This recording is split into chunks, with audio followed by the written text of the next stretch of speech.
اعتکاف کی اہمیت۔ ابو ہریرہ رضی اللہ تعالیٰ عنہ بیان فرماتے ہیں کہ نبی کریم حضرت محمد صلی اللہ علیہ وآلہ وسلم ہر رمضان میں 10 دن کا اعتکاف فرماتے تھے، مگر جس سال آپ کا انتقال ہوا آپ نے 30 دن اعتکاف فرمایا۔ صحیح بخاری۔ اس روایت کے پڑھنے سے یہ معلوم ہوا کہ رمضان المبارک کے آخری عشرے میں اعتکاف کرنا سنت ہے، مگر آج کل بہت کم لوگ ہی اس سنت کو زندہ رکھتے ہیں، اور جو اس سنت کو زندہ رکھتے ہیں وہی لوگ کامیاب ہیں۔ کسی شاعر نے کیا خوب کہا ہے کہ اتنا غافل تو آندھیوں سے کوئی ریگستان بھی نہ ہوگا، جتنا غافل آج کا انسان اپنے رب کی یاد سے ہے۔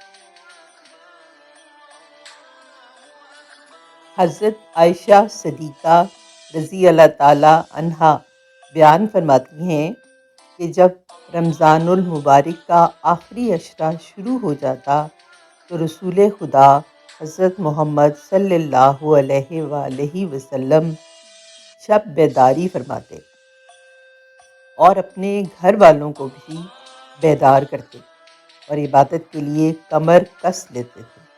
صحیح بخاری۔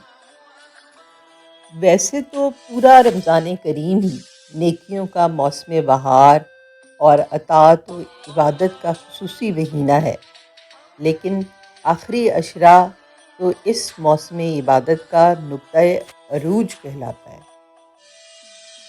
اعتکاف سے مراد ہے کہ ہر ماہ رمضان کے 10 دنوں میں گھر چھوڑ کر مسجد کے اندر ہی قیام کیا جائے اور اللہ کی عبادت میں مشغول رہا جائے۔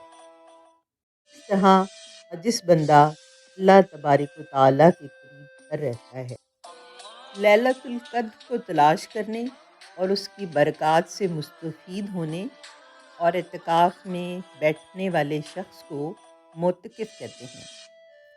اعتکاف میں بیٹھنے والوں کو مسجد سے نکلنے کی اجازت نہیں ہوتی، سوائے قضائے حاجات یا کسی اور بے حد ضروری کام کے لیے۔